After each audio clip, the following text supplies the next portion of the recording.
Confessions of a Disgruntled Spy by Slobodan Radojev. Mitric Chapter 6. The first trips to Romania. My first trips to Romania with Paja went very smoothly.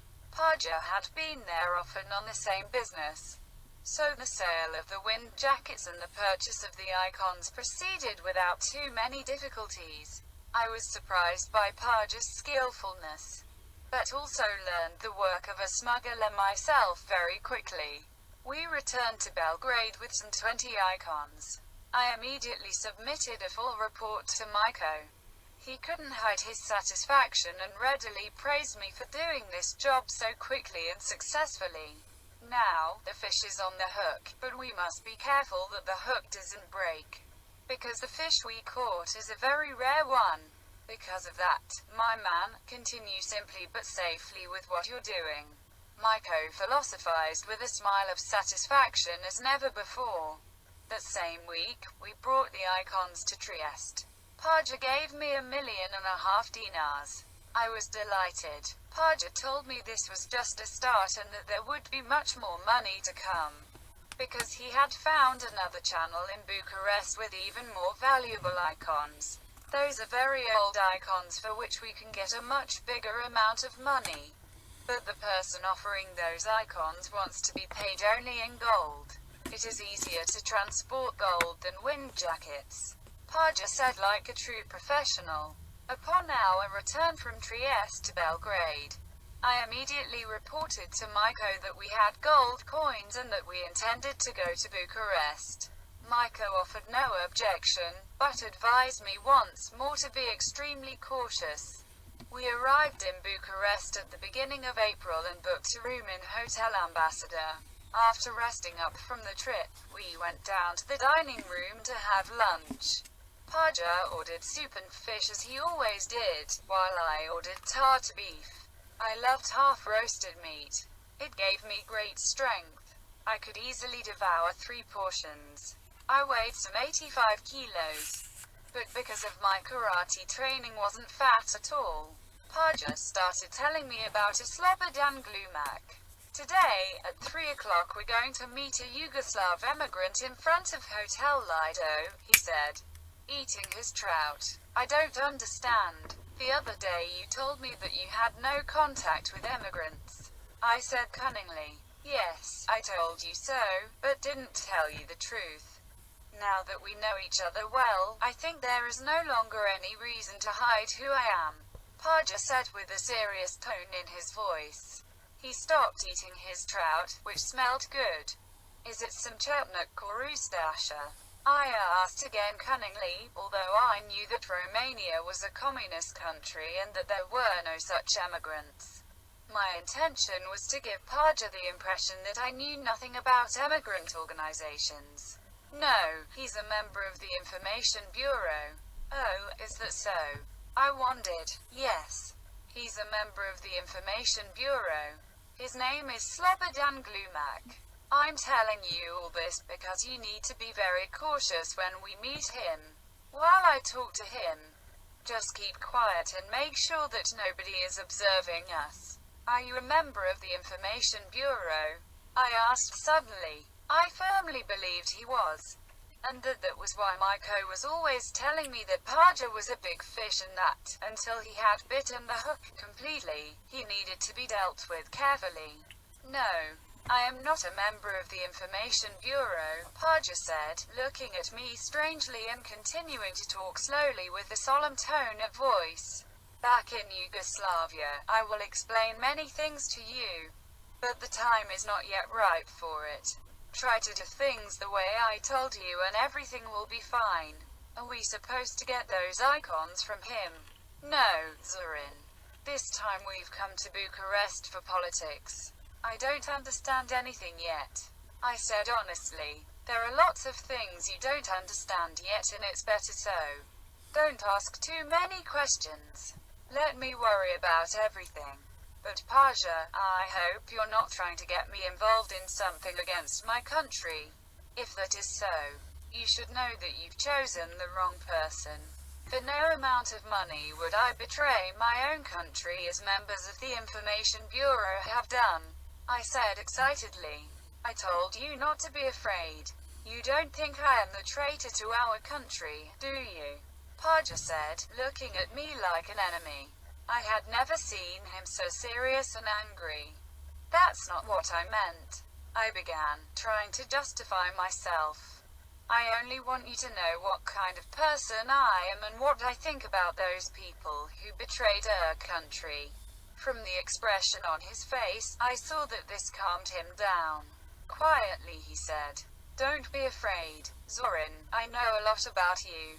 I wouldn't have taken you with me without first having checked who you are and what kind of family you come from." "Where did you check that?" I asked naively. "That's none of your business now. I told you. I'll explain everything when we get back to Yugoslavia. And now, pay for the lunch, because it's already 3 o'clock. When we arrived at Hotel Lido, a 40-year-old man was awaiting us. He seemed very afraid. He gave Paja a little parcel. "I must leave immediately. We could be seen here," mourned the frightened man. Paja took him aside and they parted quickly. Paja gave me a sign to approach him and we went back to our hotel. "Who is that man?" I asked. "I already told you. Slobodan Glumak. Why is he so afraid?" "You ask too many questions," Paja said kindly. We went to our hotel on foot and continued walking to the institute where, as Paja told me, a certain drive Slobodan Kovacevic worked. We also had to meet him. "This man is also called Slobodan?" I asked, curious. "Yes. As you can see, only a certain Slobodan today. And now shut up, because it is dangerous to speak our language loudly. We never know if we're being followed." We went to the front entrance of that institute, but Dr. Kovacevic wasn't waiting there for us. "Dr. Kovacevic is not here," Paja said. "We must return to our hotel immediately. We mustn't stay here any longer." On the way back to the hotel again, I noticed a man standing alone in front of a bus station holding the newspaper Politica in his hand. "Paja, there is a Yugoslav," I whispered. "What?" Paja stepped back as if he got burned. "How do you know he's a Yugoslav?" "Because he's holding Politica in his hands." "Oh, yes, wait a second, I'll approach him." Paja did so. The man holding Politica pretended to be surprised. I immediately saw that he was merely acting. I thought it was Dr. Kovacevic, but soon got a very different answer.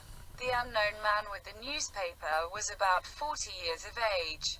He looked like a sportsman with a very serious character.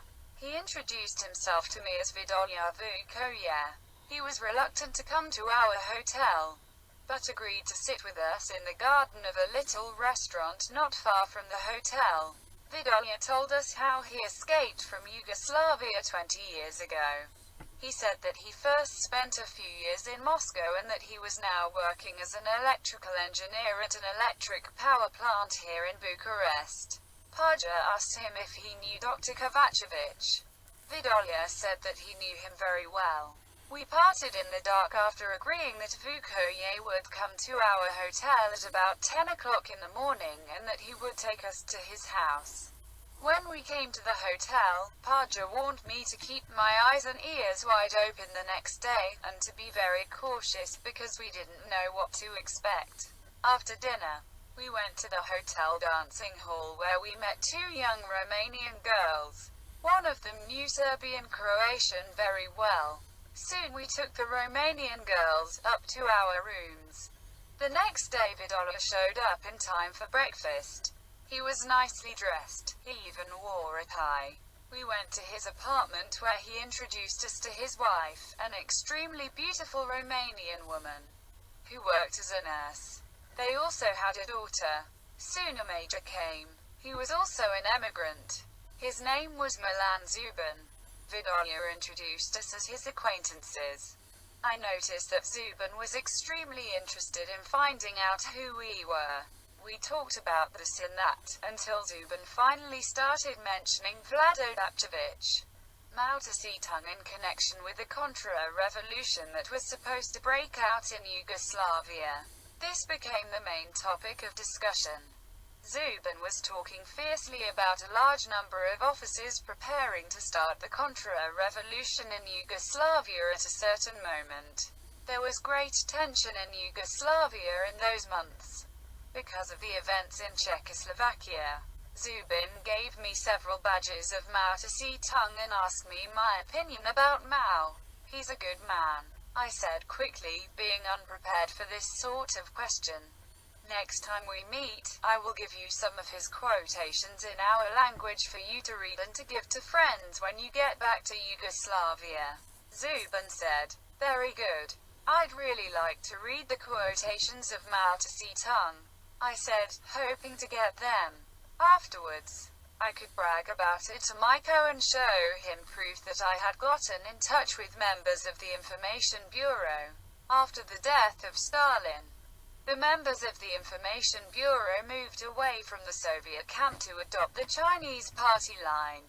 Vlado Dapčević, an ex-colonel of the Yugoslav National Army, became the secretary of the new Communist Party. Nobody knew where Vlado Dapčević was. After he had left Peking, everyone lost track of him. Maiko told me that they believed him to be in Romania and that he was a very important person. He added that that was why I had been so thoroughly trained to jump on him if I ever got the chance someday. I felt very excited, because after meeting Zubin, I believed that I would soon get meet Vlado Dapčević as well, but that wasn't to happen immediately. When we left Vidolia, it was already 6 o'clock in the morning. Paja told me that he would arrange a meeting with the man who would bring us Russian icons. He gave me gold coins to take to Vidoye's apartment and then told me to get back to the hotel immediately. He was afraid to keep the gold coins with him, because he mistrusted the Jew who had promised to bring the icons. I came back from Vidoye's place at around midnight. Paja grew very angry and asked me what had kept me so long. With the voice a gangster, I said that while Vidoya was away from home, I had slept with his beautiful wife. Paja was dumbfounded. He started yelling and screaming and tried to convince me that my behavior was extremely dangerous and could ruin all their plans and spoil their success. He added that I didn't seem realize who these people were. It's true that I don't know who these people are, but you should open your cards and tell me who the people playing this game are, I said in one breath, looking at him very seriously. We cannot talk about it here, Zorin. We are in the hotel and somebody can hear us. Now, take a shower and go to bed, because we must get a good night's sleep and rest up for tomorrow, Paja said quietly. The next day the Jew, whom we expected to bring the icons, brought the police instead. They checked all our things and documents, but couldn't find anything. Paja said calmly that he didn't know the Jew at all and that he also knew nothing about the gold coins and icons. The policeman had to leave us alone, but we knew that they would keep an eye on us. That was why we didn't go to Vidoye's place at once to collect the gold coins, but to a nearby cafe instead. Afterwards, we took a taxi to a lake where we spent a few hours, successfully avoiding the inquisitive looks of an inexperienced policeman, who was persistently trailing us. We agreed to part here and to meet again at the railway station in Temesvar and from there to return to Belgrade. I did exactly what Paja ordered me to do. Since I couldn't find Paja at the Temesvar railway station, I went back to Belgrade alone, worried about what had happened to him. As soon as I arrived in Belgrade, I telephoned Maiko. I went to his house and told him everything. Maiko was very angry about the course of events. I hope that fool didn't fall into the hands of the police. I really don't understand, Uncle Maiko. Paja is an ordinary conman, and you're afraid of him falling into the hands of the police. I hope that Lady Luck is with us and that now, when everything is going so well, that fool won't spoil everything. I left Maiko and went home. I wanted to go to bed. I was exhausted and needed to sleep. As soon as I got home, My father told me that a young man had called me on the phone and that the next day, without exception, I ought to come to restaurant Domovina. I knew that it was Paja and was glad that he hadn't been arrested. The next day I went to the agreed place in restaurant Domovina. As soon as I came inside, I saw Paja sitting at the table reading the latest edition of Political Express. I approached him. A great misfortune befell us, Zoran, Paja said, without explaining to me what had happened. *****.